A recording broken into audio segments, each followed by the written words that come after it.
right, everybody, welcome to the SuperHouse Podcast. Once again, this is Andrew, your host, and this time we have a very special guest. I wish our senior Godzilla correspondent, Jonathan Portman, were here, but sadly he has work right now. He's in a meeting right at this moment, so I couldn't get him. But anyway, I'm just going to read off his IMDb bio. Alan Maxson, a.k.a. Monster Maxson, is best known for playing monsters and creatures. Notable roles include King Ghidorah in Godzilla, King of the Monsters, the zombie in the opening sequence for AMC Visionaries, Eli Roth's History of Horror, the creature in Sugar Pine 7's The Woods, and the alien in Set It Off's hit music video Lonely Dance. Non-monster roles include Stone Evergreen in A Dead Dame in Hollywood, Cheeto in Bloodsucker Jones vs. the Creeping Death, and Bob in Killjoy's Psycho Circus.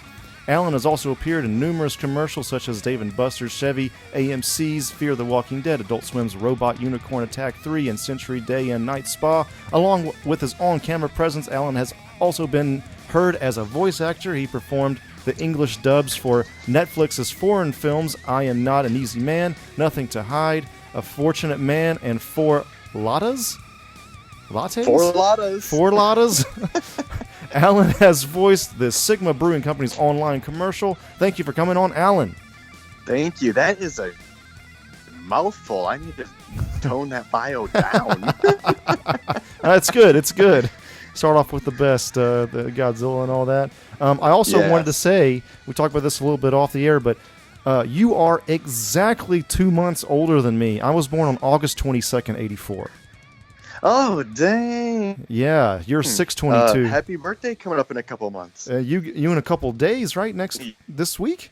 That's right. Yeah, this weekend. 35. Happy birthday. Big one. Yeah. Thanks, man. Staring down the barrel of 40. All right. What's funny is I've already been called middle-aged, and I'm like, I think I have at least one more year before you can round upward. Yeah, it's getting scary, man. It is getting scary. I'm embracing it. You know, I say every year is better than the last. It's great. When I turned 30, it was the only age that affected me. How so? I don't know. I felt like I was still sort of a kid up until 29. And then when I turned 30, it really felt like, oh, I'm getting older. That's funny. Mine was kind of go ahead. The opposite. I felt like around 27, I was pushing real hard to be taken serious as a professional, and I have kind of a baby face already. When I shave, my wife even jokes I shave 10 years off my face. Oh my God. I look like I'm 25. And so it's hard for me to, be taken serious or ask for certain adult rates that make me actually have an okay living, And but then once I turned 30, I was like, thank God I can finally say I'm in my 30s, and I did. I never told anyone I'm 30. I would say I'm in my 30s. Leave me alone. And they would never know how far into it, but I was very happy to leave the 20s in the past. Really, you didn't have a good time in your 20s that much? I had a great time, but it was over. I was ready. All right. I think I wasn't ready, but I've definitely had the best. I think I like my 30s more than my 20s in a lot of ways. Oh, 100%, man. I'm with you. I won't go back to that bank account ever again. There's another weird thing. Could. Yeah, exactly. There's 20's banking account is ramen noodles every night. Pretty much, yeah. I don't even know how I lived, looking back. I don't know how I got this far. There's another weird thing about birthdays. You might have noticed this. I don't know. Maybe it's been brought up to you before in other podcasts. But your birthday is 6/22, and the original suit actor for King Ghidorah, Shoichi Hirose, his birthday is 6/23.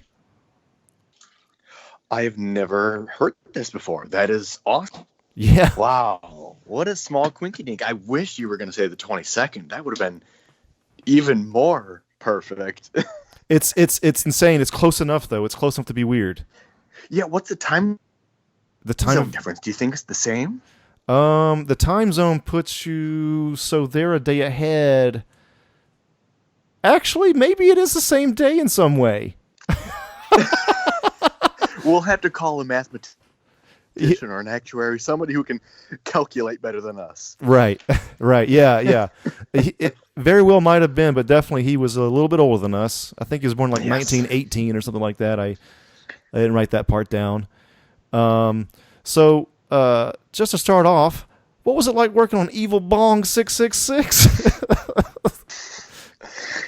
Oh my God, this is never going to leave me alone. So before I tell you what it was like working on it, I have to tell you a story of this weekend. Oh, okay. So all of us performance capture kaiju actors were in Texas this weekend for a convention. We were at the Anime Matsuri Houston Pop Culture Convention Expo, all tied into one. And pretty much we did a panel. We're taking photo ops and autographs. It was a big, moment for the fans to come for 3 days and see the performance capture actors who brought these kaiju to life. We did a panel on Friday night. We had the entire day of excited people asking for autographs and getting pictures. Our panel happens at 8 p.m.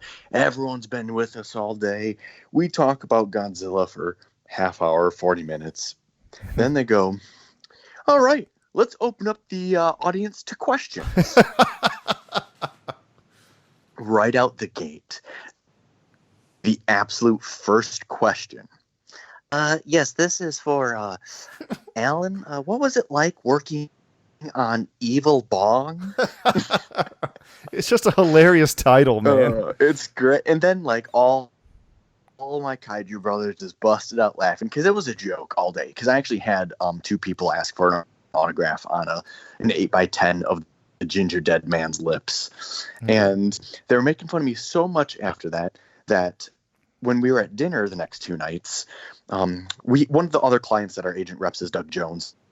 Everyone knows him from nice. pretty much every monster movie. He's a fantastic actor in person, and he was at dinner with us the whole weekend. And the night after our panel, they're all mocking me. Look at those lips.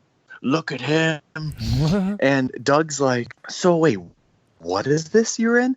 And I had to sit there and explain to an Academy Award winning monster actor. I'm sure he's been in all kinds of stuff himself. About the lip.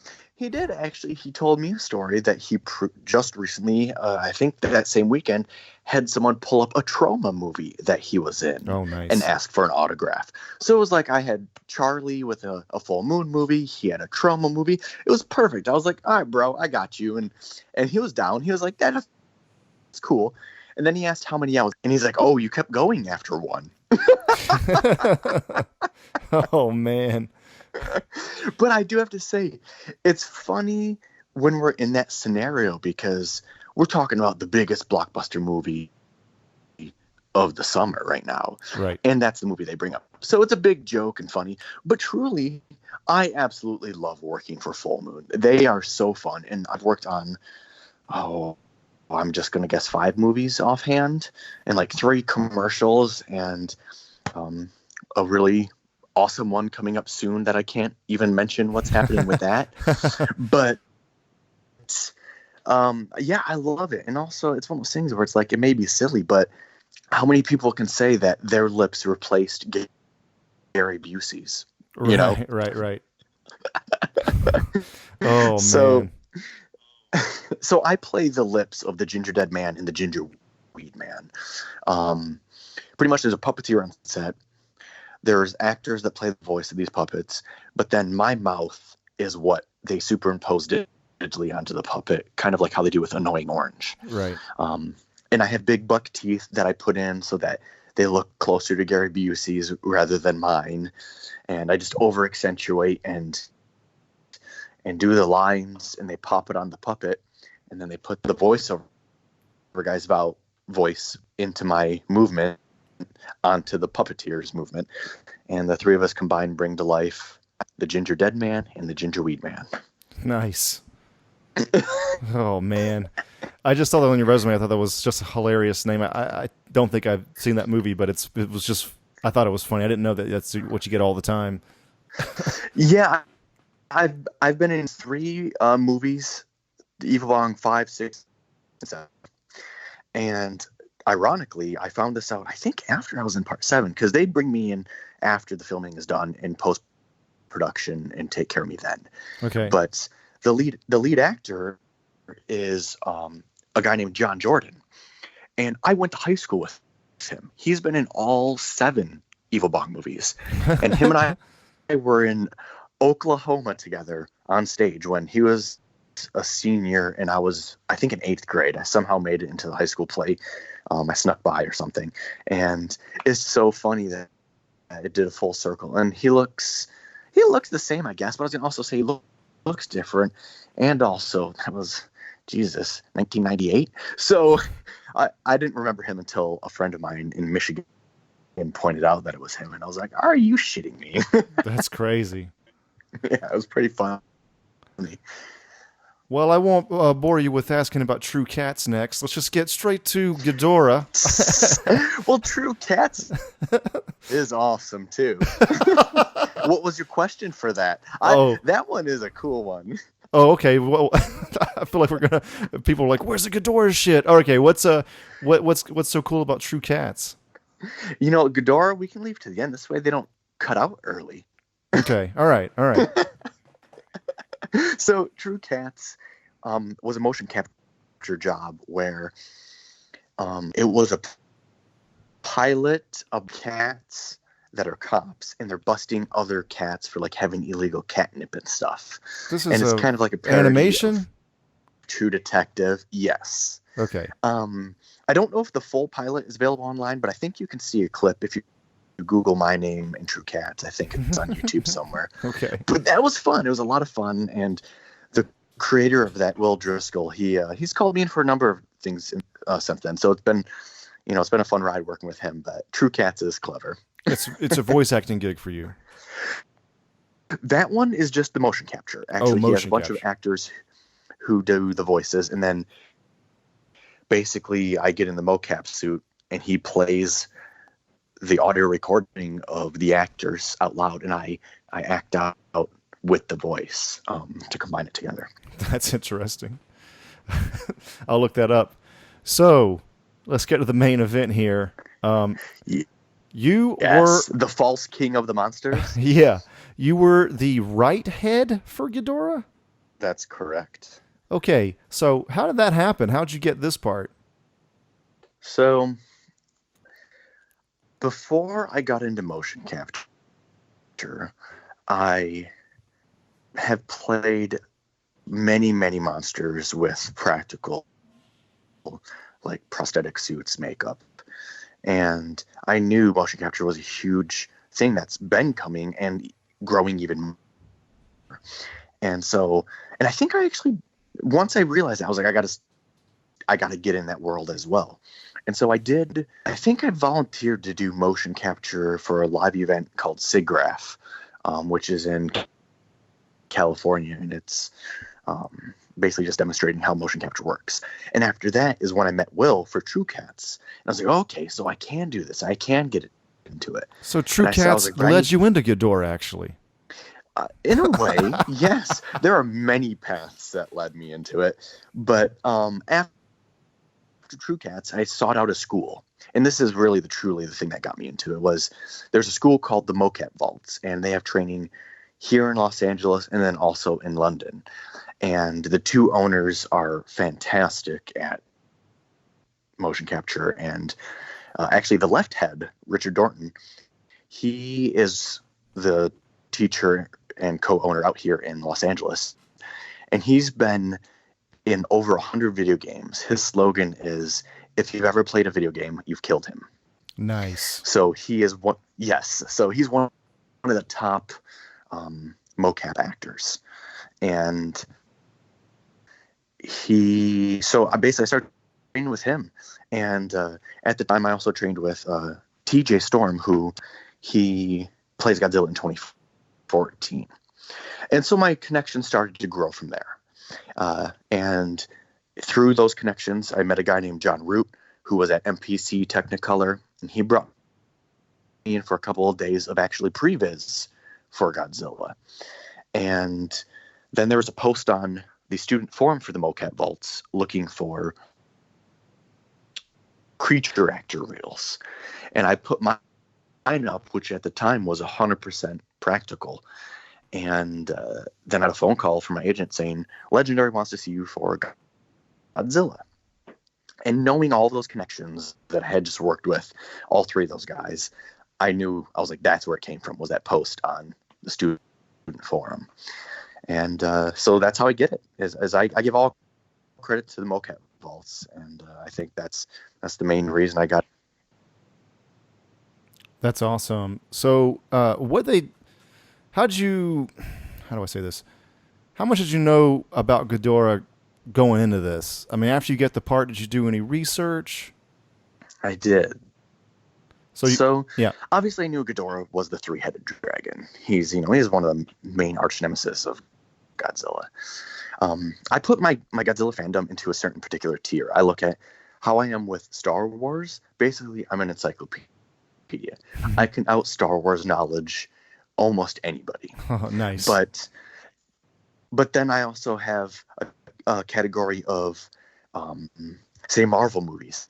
I don't know jack shit about superheroes or Marvel or DC. Okay.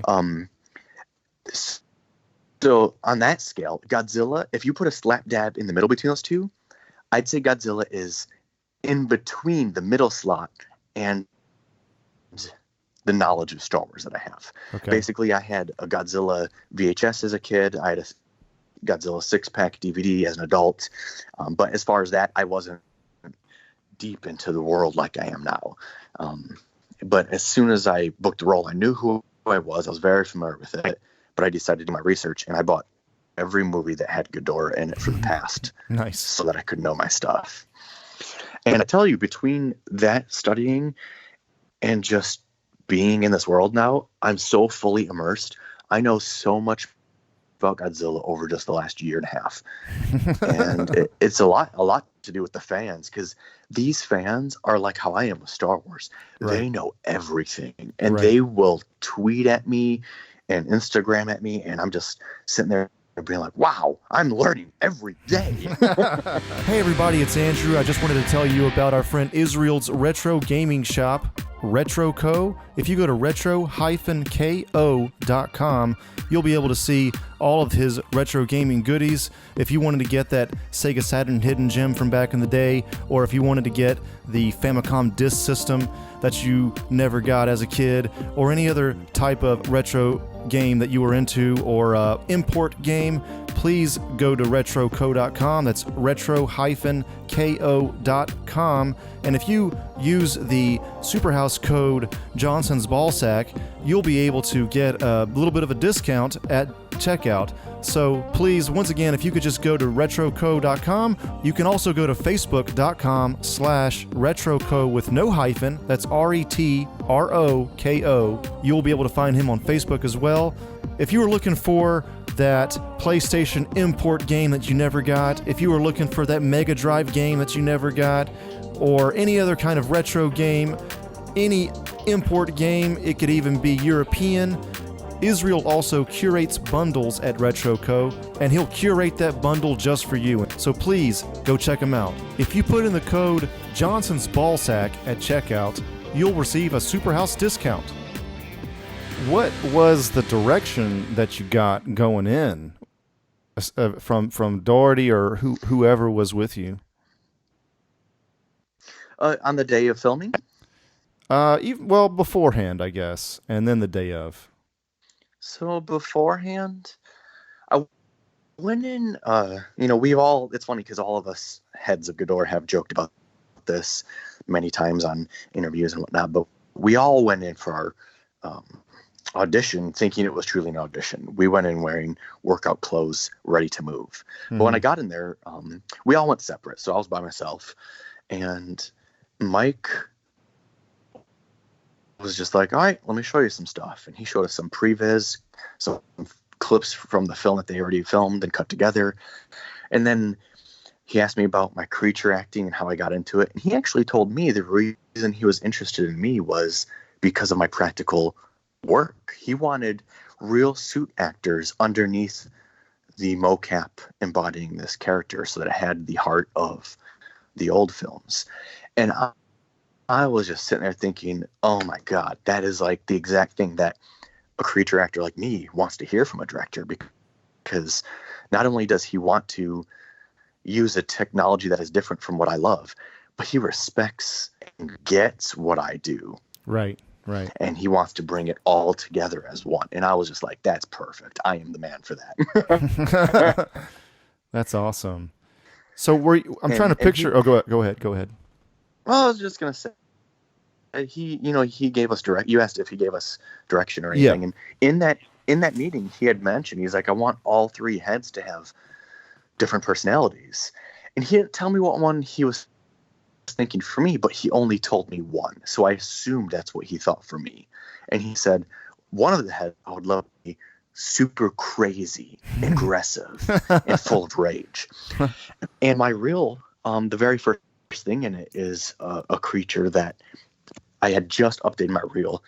It was like a creature that was crazy and spitting blood and just ripping people apart. And so I immediately thought of that, and my reel made him think of me as the angry, crazy one, and I'd be perfect for that. And it turns out in the end, that is what he wanted me to do, and I ended up being that particular personality. Nice. But yeah, what was your question that I rudely interrupted? No. Sorry. So I'm just trying to picture the scene here. So you're in like the motion capture suit, but then you're also like holding up a head of a green screen mocap Ghidorah head. Like, what exactly did it look like? Oh, we were just wearing suits. We did not have any practical things. So the actor who played Godzilla had a tail. I don't recall if he had a tail the entire time. I think he may have only had it for certain moments to help with his walk, to give him weight on his back end like that. But as for the three heads of Ghidorah, Jason, Richard, and I, they originally just tied us together with a big Velcro strap. Which actually there is a thing on YouTube. Somebody had leaked this. I don't know if it's supposed to be out there or if it's going to be taken down, but somebody had leaked actual footage of us filming. And if you search on YouTube, Godzilla King of the Monsters behind the scenes, it's probably still there, I'm guessing. And you can see us doing a test run, actually. And it's the scene where Ghidorah is first waking up in the ice. Oh, nice. So they just strapped us together, and we did everything together. Definitely. Even though we weren't strapped the entire time, we were never in the volume without our hands on each, becoming one entity. You used just your head as well, or you used your hands? We used our whole bodies. Okay. Because we, as you saw in the film, Ghidorah and Godzilla have huge fight scenes, and we did all of those in real life. We did every stunt and fight, choreographed out, rehearsed, and performed live, down to even our heads being stuck on the building by Mothra. Like, right. We did every single thing for them, and they used that as a reference for all of it, because obviously three humans strapped together is not going to move the way a dragon with snake heads is going to. So yeah, I don't believe this was a performance capture the same way that like Caesar for Planet Games was. Yeah, I think this was a lot of a starting point for them for previs, so that they don't have to hand animate those fights. Right. And also for reference on, I believe I read an article recently where the main thing they used us for was how we reacted to each other, the timing, and the decision we would do based on what was next. And that's what we did for that. I've seen like at least two, I think, of the previous movies with Ghidorah in them. But I can't remember exactly. Was this the first time that they all had different personalities like that? I couldn't tell you what the filmmakers' intentions were for the other Ghidorahs, but it seems like it, just simply based on the fact that the other ones are one person in a suit, or puppeteers with strings making the heads move. So it's hard to give like a thought to personality to something like that, unless there are scenes where they have animatronic faces. I don't recall, but I'm pretty sure this is the first one they made them separate like that. Yeah, that was when I saw it, I was surprised at that. It was like a pleasant surprise. You know, it's like, oh, they are really different from one another, like siblings in a way. So Hmm. that was kind of cool. Well, I saw a meme recently where someone had compared it to the hyenas from Lion King. Oh, that's interesting. And I believe I actually recall a year and a half ago when I had that first meeting with Mike, I think he compared it to that when we spoke. Hmm. So whoever made that meme is not far off, because I'm pretty confident I recall him saying, "Oh yeah, kind of like the hyenas in Lion King. You know, there's a crazy one, there's kind of a dumb one, and there's an alpha." There is a Yeah. shot of like So one of them like bumping the head of another one, right? The hyenas, I think. probably. That's what first comes to mind. What's it like working with Mike Doherty? He is awesome. You know, we didn't film long. We only filmed for 3 days. Okay. Um, but those 3 days, he was fantastic. Not only is he just kind, but he's good. He knows what he needs. He knows what he wants, and he knows how to get it from you. He knows how to talk to actors, and he just knows the filmmaking process, especially with that kind of technology and the performance difference between kaiju that are the size of a skyscraper versus humans. And he understands it, and you can tell he's a diehard Godzilla fan. Like, he is for Godzilla how I am with like Star Star Wars and Wars. Yeah. Planet of the Apes. He knows it. So that's cool. Yeah, saw this interview of him where somebody said something about laser beams or something from King Ghidorah, and then he corrects the interviewer saying, "No, they're gravity beams." Yeah, So he knows. yeah, it kind of felt like we were in good hands at that point. Yes. And it's one of those things where I know it's a hard thing to do, sometimes find a good filmmaker that is also credible and knowledgeable of a particular franchise, but they won solid gold with Mike. And I feel like we could use some of that in some other franchises that a lot of filmmakers seem to not be knowledgeable at all of what the fans are looking for.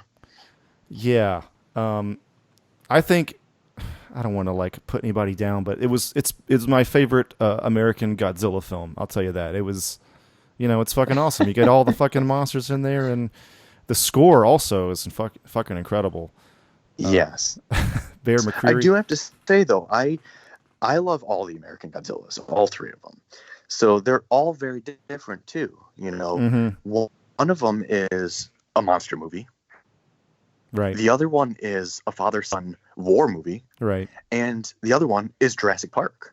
Right. So it depends on what you're looking for. Right. And I have no beef with any of them. I think they're all great. And it's one of those things too where I also look at, any creative process, whether it be movie, music, art, anything.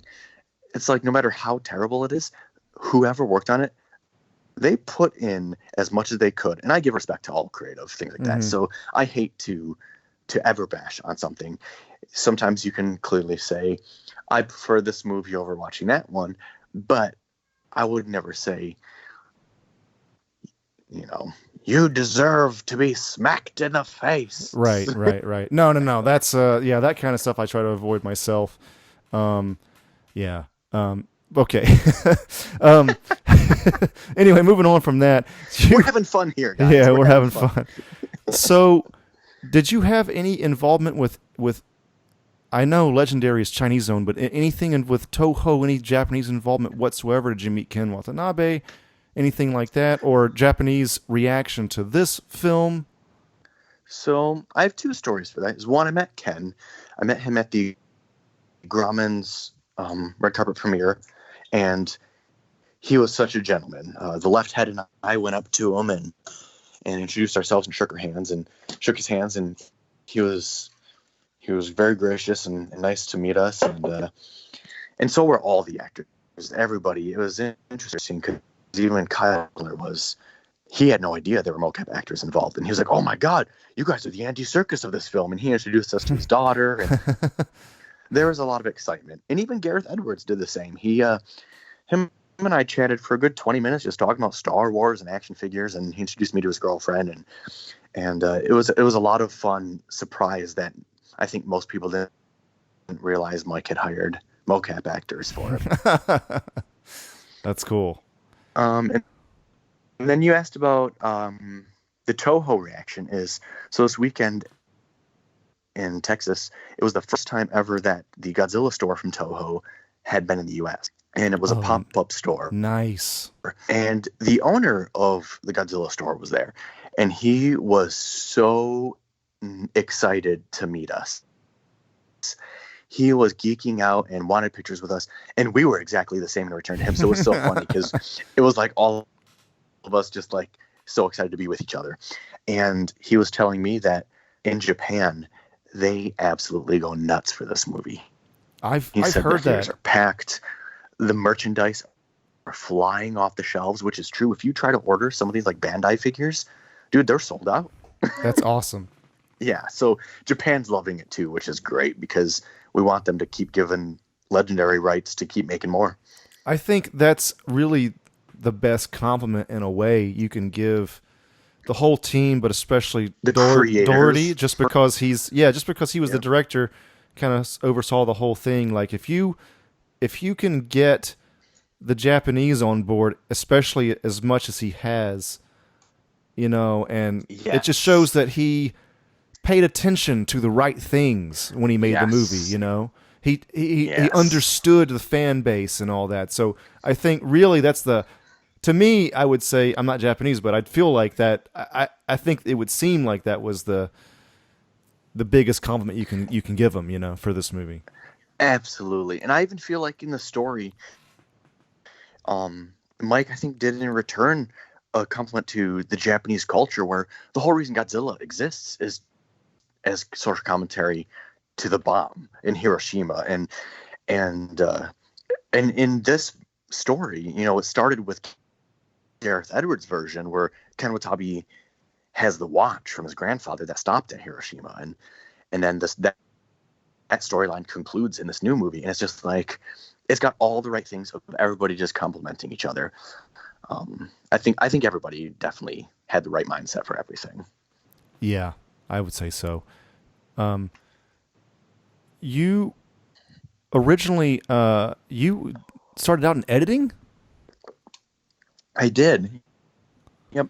So how'd you make that jump? When I first, well, when I first moved to Los Angeles, I started out working as crew. I'd been a performer before, in high school and a little after, and just I'd always been a performer in one way or another. But then when I moved to Los Angeles, I kind of didn't necessarily stop fully, because I did little things here and there, but I didn't consider it an actual career path. I had my sights set on being in post-production simply just to make money and survive. Right. And so I started out as a production assistant, clawed and fought my way up slowly to digitizer, night AE, assistant editor, lead AE. You were union? I am part of the 700. Oh man. And then eventually I climbed up to, editor, and I've been a lead editor and a finisher on numerous shows now. But I would say about 6 years ago, I was just missing having passion for what I do, and even though I have mad respect for the skill of editing, and literally editors finish everything, they make everything look good. Like they fix bad acting, they fix bad camera, bad audio. Editors are gods. Right. Hands down. Right. But it just wasn't what I was passionate about. And I came home and I told my wife, I was like, I want to make a career change, and I want it to be something I'm super passionate about. And so I dug down into what I've been passionate about my entire life. And it always goes back to like creatures and monsters, because I'm a huge action figure collector. I have zero human action figures. All I have are not human characters. That's awesome, dude. And I just love like the art of creatures. If you look at my DVD Blu-ray tower, which I have hundreds of them, I guarantee you there's probably 20 or less that do not have a monster or an alien in it. Right. Like they're all either sci-fi or horror. Right. And so that's where the path I wanted to go. And at first I was contemplating potentially somehow working in like a creature shop or somehow helping to make these monsters. But then I was just like, you know what? There's two thoughts. One is I have a performance background.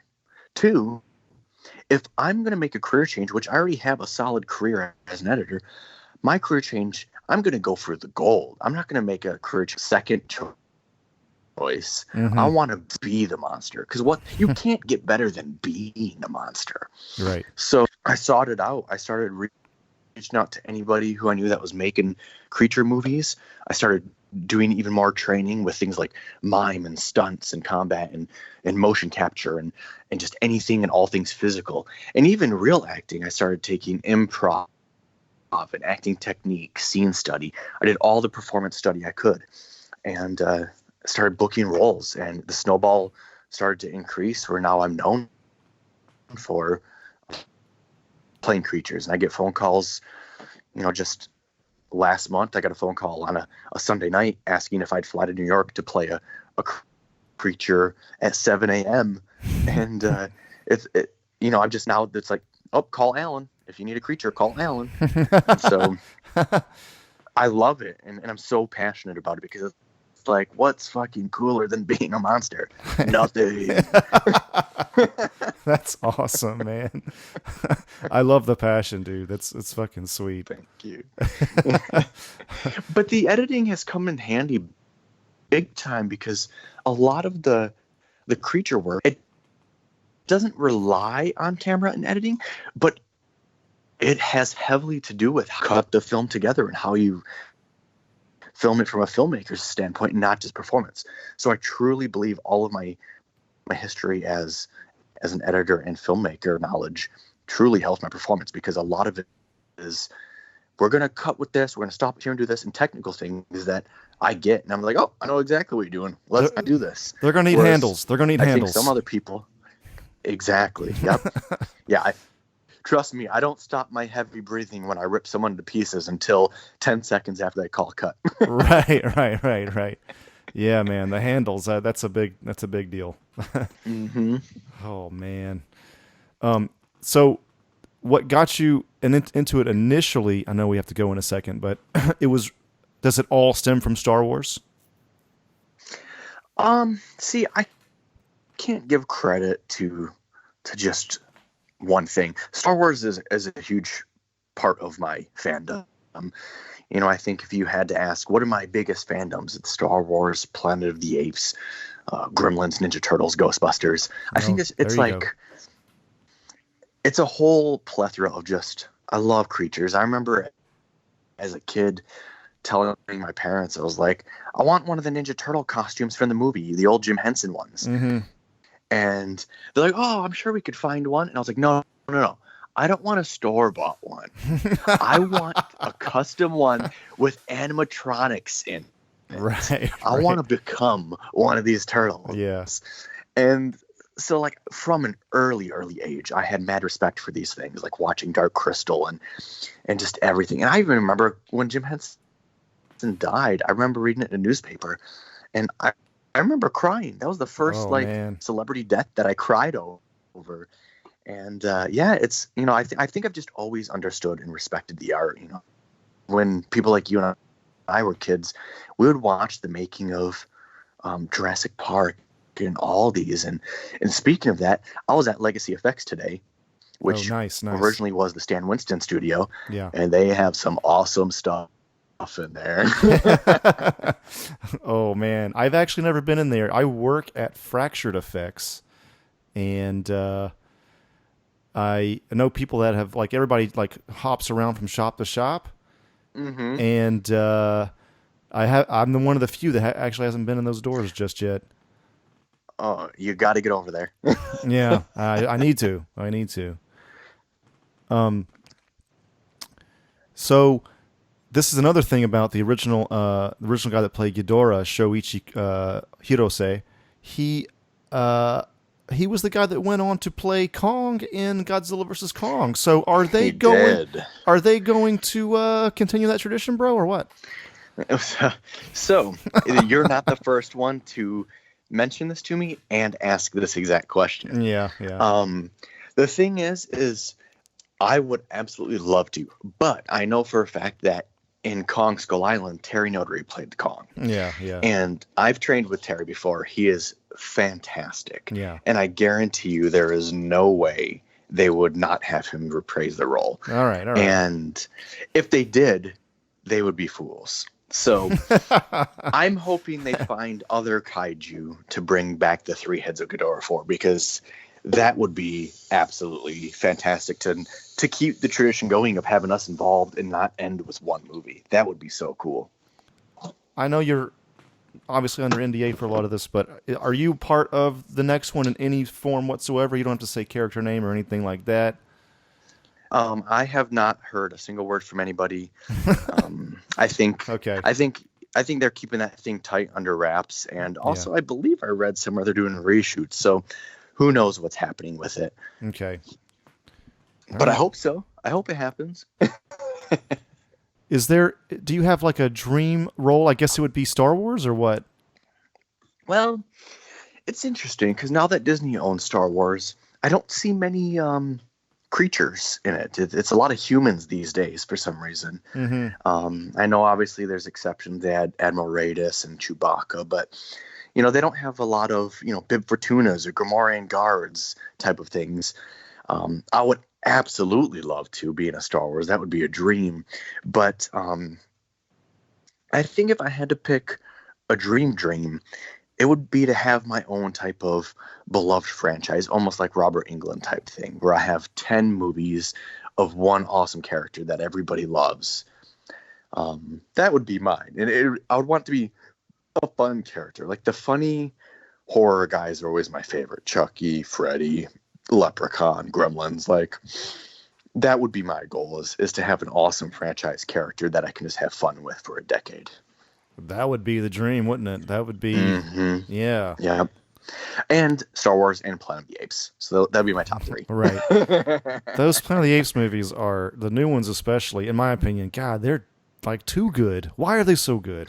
They're very good. Yeah. I actually have a dream where I wish I could make a Planet of the Apes 6, where it's the 6th installment of the original franchise, use the exact same makeup, use the exact same camera and film stock so that it all matches and feels like it belongs in that universe. That would be incredible. That would be It awesome. would be. Yes. Oh, my God. Well, you said you had a heart out at this time, man, so I want to thank you for coming on. This has been awesome. It's been fun, man. Thank you for having me. Yes. I want to thank Mark Sawa for hooking this up. I've tried to get him on. Mark really loves Iron Fist from Marvel, not the show so much maybe, but the comic. And I wanted to make him our senior Iron Fist correspondent, but he hasn't come on yet. So Mark, get your ass on this fucking podcast. Yes. And maybe I'll see what I can do. I'll see if I can wrangle the other 2 heads. Maybe we can get a big 3 Ghidorah talker. It might be difficult. Sometimes we talk over each other, but you're bumping their heads literally. Yep. Oh man, yeah, that would be great, man. That'd be great if we can organize that. Jason, Richard, if you hear this, contact. Let us know. But no, I'll text them as soon as I get off the phone because I need to tell them that your first question was about Evil Bong. They're gonna die. Oh man, yeah. Okay. All right, man. Well, I'll let you go, and thanks again for coming on. Awesome. Thank you so much, Andrew. It's been fun. It's been a blast. Yes. All right. Take care, everybody. All right.